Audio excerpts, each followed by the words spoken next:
Bonjour Isaiah, Salut, comment vas-tu? ça va et toi? Ben écoute, ça va. Comment s'est passé ce confinement pour toi? Bah écoute, hein, ça va, un peu long, hein, comme tout le monde. C'était pas forcément évident. J'étais à Nanterre, voilà, il y avait il y avait pratiquement rien à faire, donc très très long. Mais bon, au moins tous mes proches étaient en bonne santé, on va retenir ça. C'est le principal. Ouais, voilà, exactement. Des parents handballeurs, quand tu es né et plus jeune, on devait sûrement penser que tu allais suivre la même voie. On devait se dire, Isaiah va faire du handball. Finalement, tu choisis le basket. Qu'est-ce qui t'amène au basket? Bah, en fait, j'ai commencé par le handball, hein. Juste, voilà, comme tu l'as dit, par des parents handballeurs. Je sais plus pourquoi j'avais arrêté à un moment. J'avais fait une année de handball. Et mon père a toujours été fan de basket. Et voilà, il y a eu un jour, un été, en vacances, on est tombé sur un playground en famille. Il m'a montré le basket. Et voilà, après, j'ai demandé ma licence en club. Et c'est comme ça que c'est arrivé.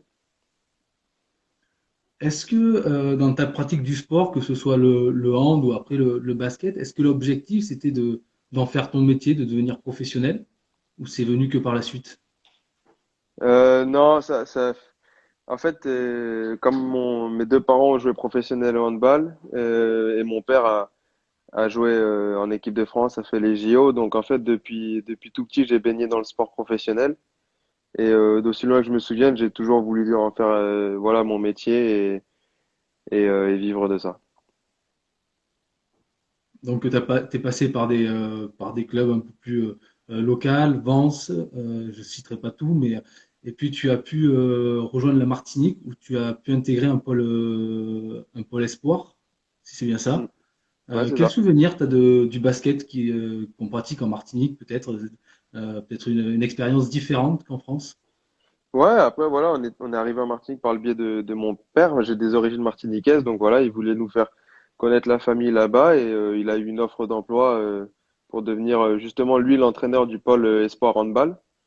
Donc voilà, on est parti 3 ans et j'ai intégré le pôle Espoir Basket. Et après voilà, c'est comme j'étais assez jeune encore, le basket. Ouais, à cet âge-là, il se pratique un peu partout, pareil, je pense.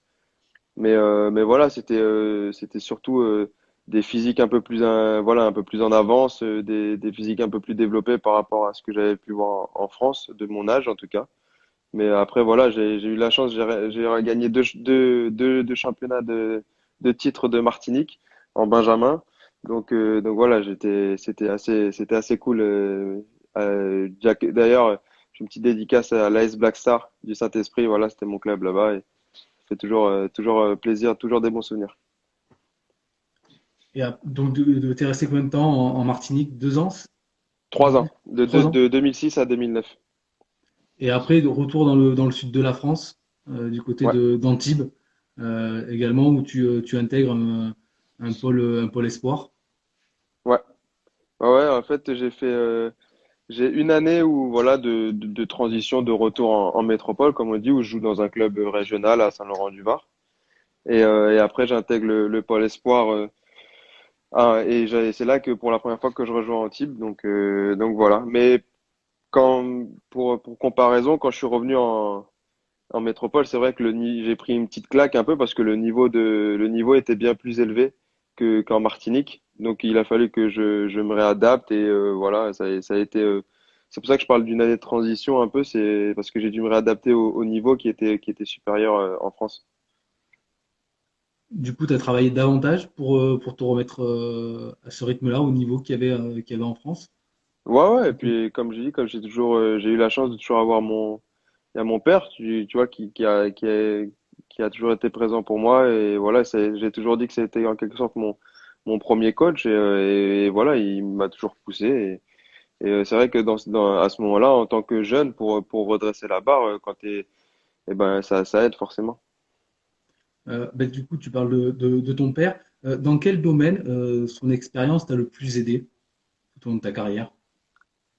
Je pense que voilà, c'est sur mon assiduité et mon éthique de travail.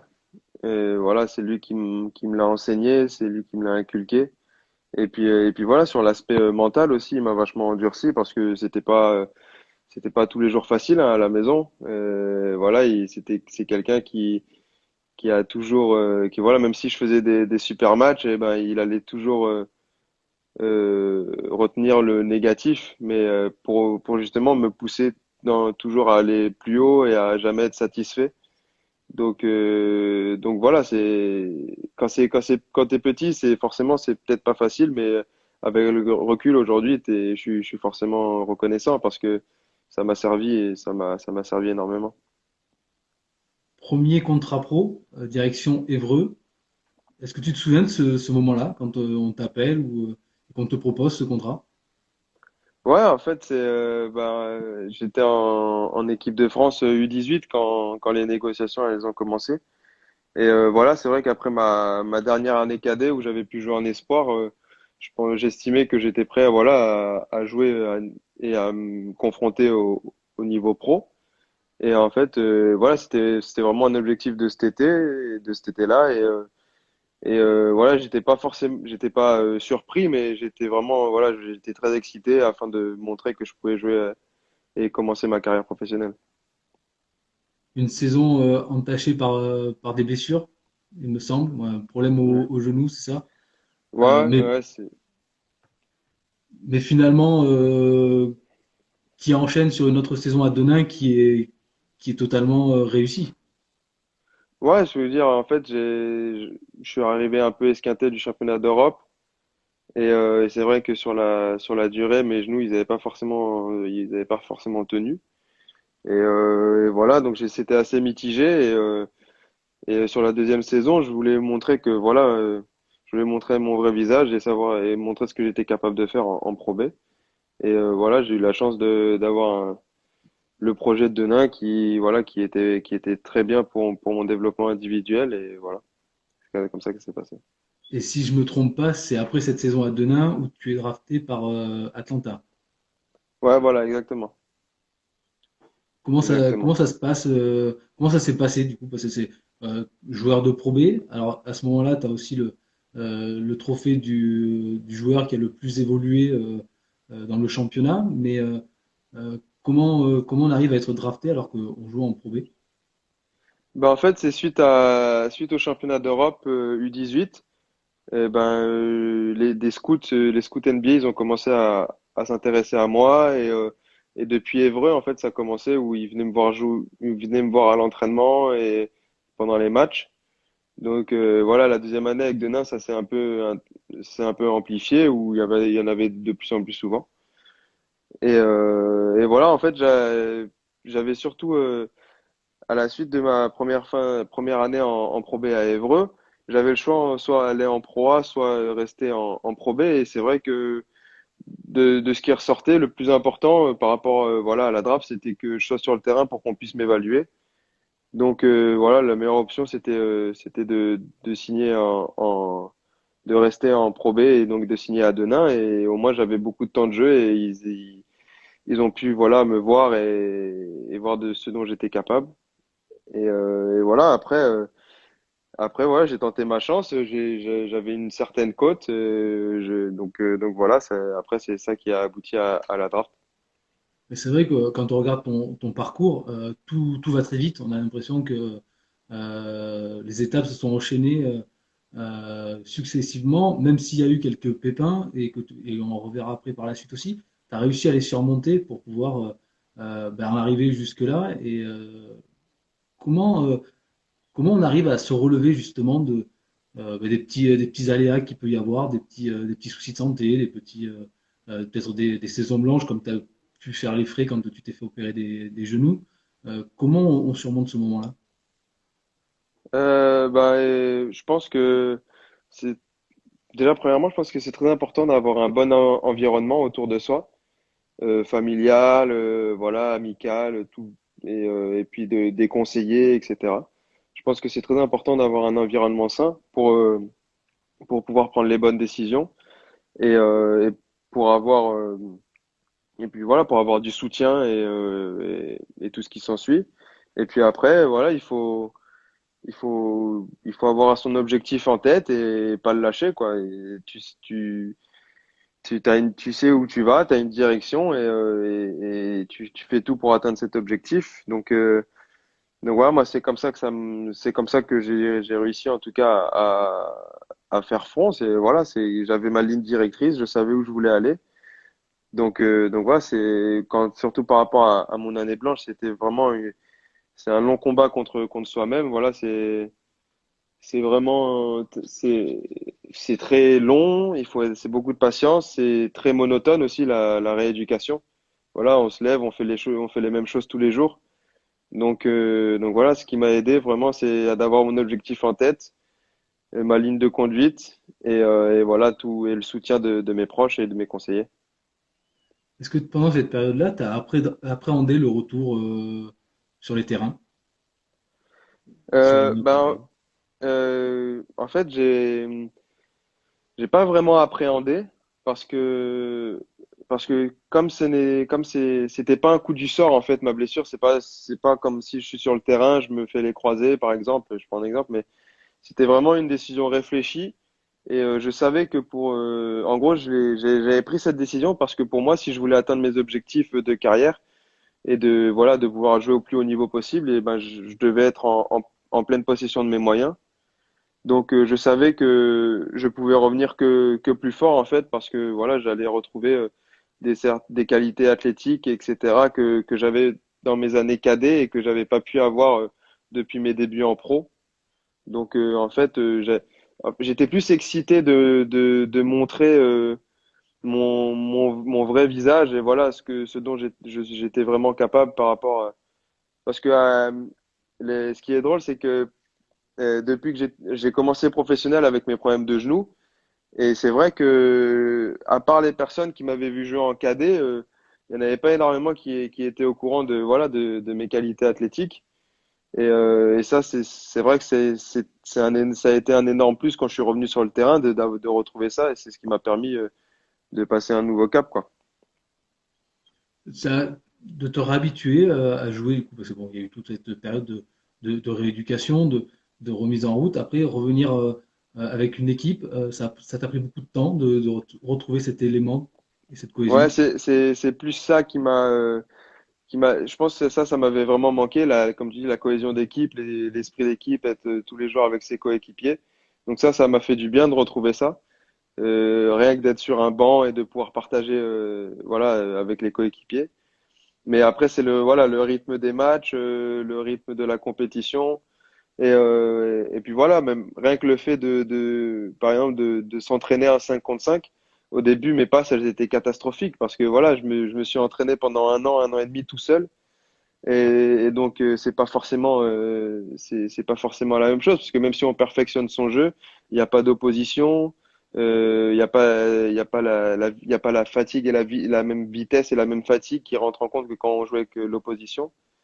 Donc voilà, ça a pris un peu de temps, mais je pense qu'on avait fait avec Antibes les choses intelligemment et voilà qu'on n'a pas trop précipité le retour. Tout à l'heure, on parlait de la draft. Tu as été drafté. Aujourd'hui, tes droits appartiennent au Nets. Est-ce qu'un jour rejoindre la NBA, pour toi, c'est encore une envie, une possibilité? Ah bah ça reste clairement mon objectif hein, de carrière. C'est voilà, c'est pour ça que je travaille. Moi j'ai cette idée-là en tête et je pense que je pense que je suis capable d'un jour y arriver. Donc voilà, je me fixe aucune limite. Et voilà, c'est pour ça que je me lève tous les matins, que je bosse. C'est pour cet objectif, hein, je l'ai jamais perdu de vue. Est-ce que tu as des retours de ce que pensent les Nets du joueur que tu es actuellement? Oui, il y a eu des contacts tout le long de l'année. Voilà, ils étaient contents de ce que j'avais produit, de voir que je continuais à progresser et que j'avais passé un cap. Donc voilà, j'ai eu des retours positifs pour le moment. Après, ça reste, voilà, ils me suivent et puis voilà, il y a pas, ça en reste là pour le moment. Et aventure américaine, un objectif. Est-ce qu'une aventure européenne, hors de la France, ça peut être aussi un challenge? Ah oui, tout à fait. Enfin, comme j'ai dit, j'aspire à jouer au plus haut niveau et puis voilà, l'Euroleague par exemple, où ça fait partie du plus haut niveau mondial. Donc oui, moi je suis tant qu'il y a de la compétition et que je peux évoluer dans le plus haut niveau, forcément que je suis intéressé. J'aime les challenges et ça me plairait tout autant. Même si l'objectif final resterait la NBA, mais je serais pour quoi, à fond, à 100%. Une saison là actuellement à Nanterre, bon, qui s'achève malheureusement et précipitamment, mais une très belle saison pour toi. Euh, Quel est ton sentiment par rapport à cette saison plutôt accomplie de ton côté? Enfin, je suis vraiment content parce que voilà, Nanterre, ils m'ont donné l'opportunité de pouvoir, voilà, aider l'équipe à gagner et puis de montrer et de voilà, d'avoir des responsabilités et puis de pouvoir performer individuellement aussi. Je suis d'autant plus fier aussi parce qu'on a commencé très mal. On a commencé peut-être à 1-7 ou 1-8, une victoire, 7 défaites. Et on était dernier, on était lanterne rouge et voilà, maintenant on était à l'arrêt du championnat, je crois qu'on était sixième ex aequo. On venait de battre Bourg-en-Bresse à Bourg-en-Bresse. Donc non, en vrai, c'est une saison où je suis vraiment content parce que enfin, j'ai envie de dire enfin, j'ai pu montrer et puis voilà, faire une saison entière en bonne santé, enfin entière, avant qu'elle soit coupée bien sûr, mais voilà, en bonne santé et j'ai montré vraiment mon vrai visage et ce dont j'étais capable. Donc donc non, moi je suis même si je suis pas satisfait parce que il y a toujours des choses où j'aurais pu être meilleur mais voilà, c'est une saison positive en tout cas. Je crois que Nanterre a évoqué que tu étais le troisième scoreur de l'histoire de Nanterre dans la JP Elite, si je me trompe pas. C'est bien ça. Ouais, voilà, c'est ça. C'est quand même une belle fierté, je pense, à ce moment-là, de voir ça et de rentrer dans ce top 10 qui a été fait par Nanterre. Ouais, c'est toujours gratifiant, voilà. Puis en plus, comme c'est sur ma première saison, voilà, j'espère que je pense avoir répondu à leurs attentes en tout cas, quand on a signé ensemble. Et puis voilà, moi, ça me pousse encore à aller chercher plus haut, voilà. D'ailleurs, dans un documentaire qu'ils ont te concernant, dont ils ont partagé en novembre, tu évoques aussi l'envie de porter le maillot bleu et de jouer pour l'équipe de France. Tu le disais au début du live, sûrement une envie qui t'a été portée par ton père. Ouais, clairement, moi, j'ai grandi en voyant des photos de lui avec le maillot de l'équipe de France. Et puis voilà, ça a toujours été mon modèle. Et comme j'ai dit, voilà, j'ai toujours, mon objectif, ça a toujours été de le dépasser en nombre de sélections. Bon, il y a du chemin, hein, mais il en est à 72, je crois. Donc, il y a beaucoup de chemin encore. Mais voilà, d'avoir pu porter le maillot bleu cette année, ça a été vraiment une énorme fierté. Et ouais, j'étais vraiment content, vraiment heureux. C'est vrai que ça passe très vite parce que finalement, tu évoques ça en novembre. Mi-janvier, tu es sélectionné pour, dans un mois après, jouer sur la fenêtre internationale de matchs, un en Allemagne et un au Vent d'Espace en France. Est-ce que c'est déjà une part de rêve qui est accomplie? Euh, je, je pense que voilà, j'aime pas dire accompli parce que j'aspire vraiment à maintenant que j'ai goûté, j'aspire à jouer les plus grandes compétitions. Donc voilà, comme je t'ai dit, j'ai envie de jouer, d'évoluer au plus haut niveau et puis représenter mon pays, que ce soit dans les championnats d'Europe, Coupe du Monde ou Jeux Olympiques. Voilà, ça, ce serait vraiment avoir accompli quelque chose, surtout si il y a une médaille à la clé. Mais non, je pense que voilà, c'est plus le début. Ça m'a donné vraiment, ça m'a motivé encore plus en fait, et voilà, à vouloir représenter mon pays dans les plus grandes compétitions. Et comme je t'ai dit, j'ai toujours un petit ce sentiment un peu amer, quoi. ce goût un peu amer dans la bouche avec la défaite en Allemagne pour ma première sélection. Voilà, j'aurais aimé vraiment faire 2 sur 2. Après, on a bien rectifié le tir au vent d'espace contre le Monténégro, donc voilà. Mais j'aime pas dire accompli parce que voilà, je m'estime pas encore arrivé. Donc l'objectif prochain ce serait de participer au JO 2021 avec l'équipe de France. Ça serait Bah, si j'en ai l'opportunité, ouais. Après, voilà, il faut que je confirme ce que j'ai fait cette année et et voilà. Et après, chaque chose en son temps, mais c'est vrai que maintenant que c'est dans un an, ben pourquoi pas, hein. Moi, je vais jouer ma carte à fond et ce serait un bel objectif, je trouve. Est-ce que le fait d'avoir dans le staff de l'équipe de France aussi des membres qui font partie du staff de Nanterre, ça aide à s'imprégner de ce maillot bleu et à intégrer l'équipe Team France Basket? Ça m'a aidé un petit peu pour l'intégration. Voilà, ils m'ont donné quelques petits conseils avant le regroupement. Après, après, je pense que au-delà de ça, c'est vraiment la performance du joueur sur le terrain qui prime. Et voilà. Donc sinon, non, après, c'est sûr que pour l'intégration à l'ambiance de l'équipe de France et tout, ça m'a aidé. Du moment où tu apprends ta sélection et au moment de jouer le premier match avec le maillot des Bleus, euh, est-ce qu'on y pense au fil des jours? Est-ce qu'on pense à ce moment-là?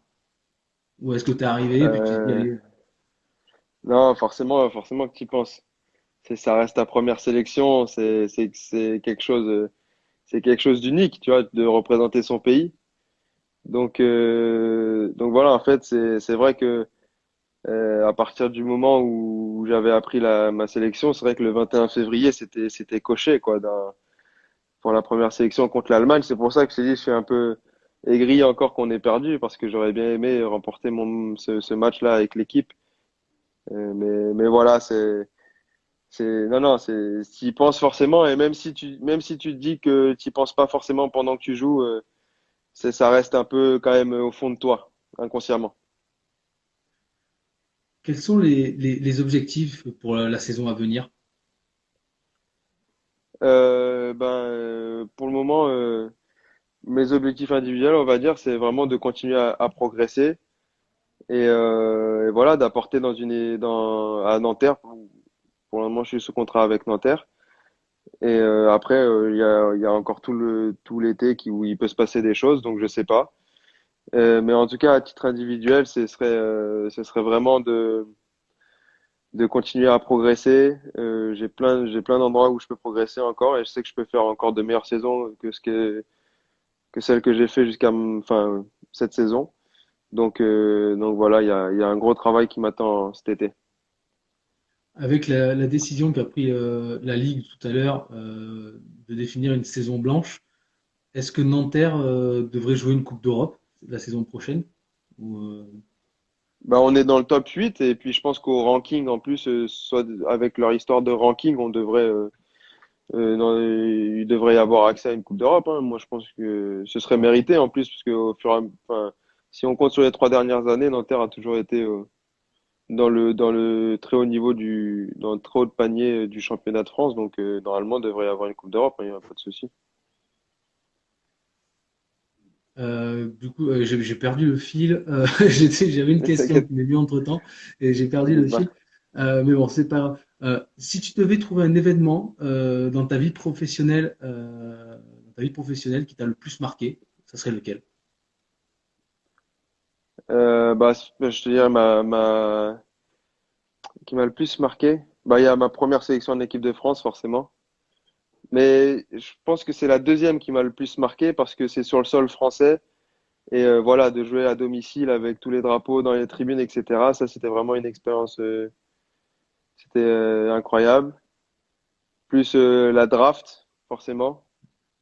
La draft, ça reste quelque chose d'unique avec ma famille que j'ai partagé. Et ma blessure, parce que voilà, je pense que c'est quelque chose qui m'a énormément servi au final, que ce soit physiquement ou mentalement, ça m'a été très bénéfique. C'est peut-être un moment de ta vie qui t'a rendu peut-être plus fort. Ouais, je pense que ça m'a ça m'a montré des choses et puis ça m'a appris énormément sur moi-même, sur ma connaissance de mon corps, etc. Et puis voilà, mentalement, ça m'a renforcé parce que comme je t'ai dit, t'es tout seul quoi pendant plus d'un an et demi. Enfin, j'ai toujours eu mes proches de moi et mes accompagnants, et entraîneurs, etc.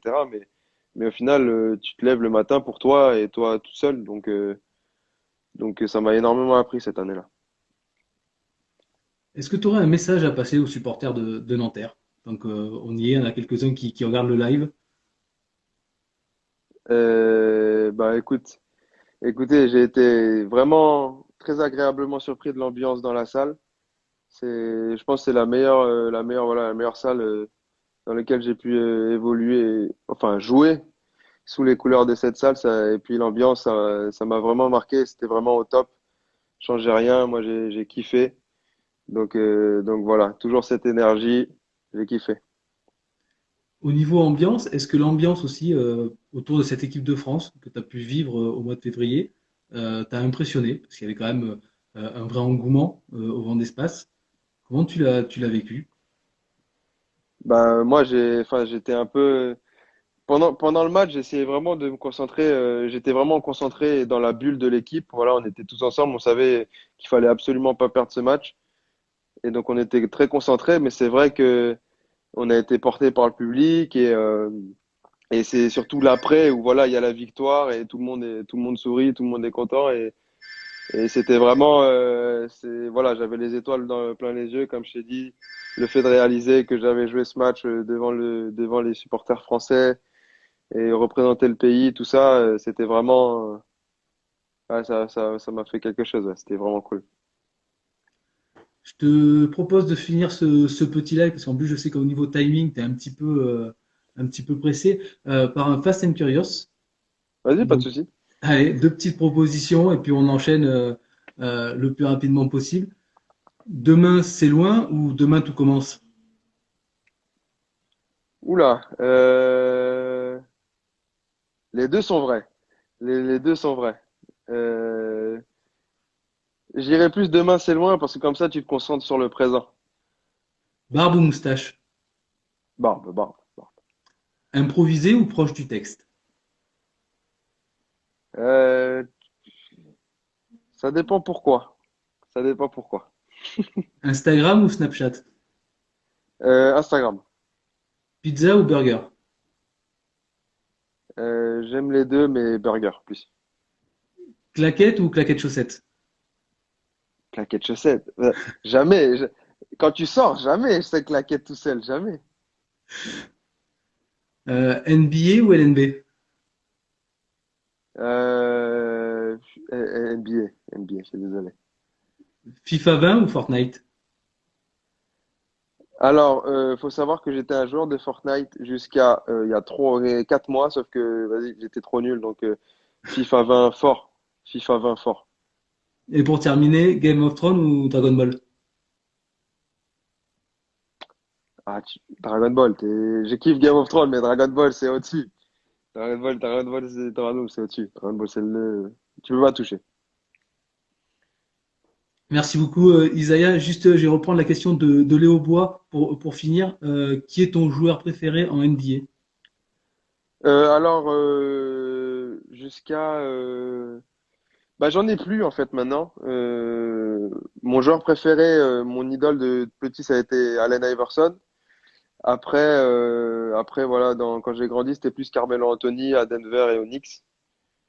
Mais maintenant, non, j'en ai plus. Voilà, je regarde la NBA parce que j'adore le basket enfin voilà, je regarde les meilleurs joueurs. J'essaie de m'en inspirer et voilà.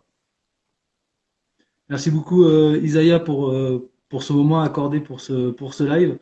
Y a On pas te de souhaite souci. une belle saison à venir en espérant que les matchs reprennent rapidement Ouais, et les entraînements aussi. Et puis pourquoi pas te voir jouer aussi en NBA dans les saisons à venir. En tout cas, on te souhaite merci, merci, beaucoup de réussite et que ton parcours continue comme il a été jusqu'à maintenant. merci beaucoup. Merci à toi. Merci, Isaiah. Ouais, déjà. Ciao.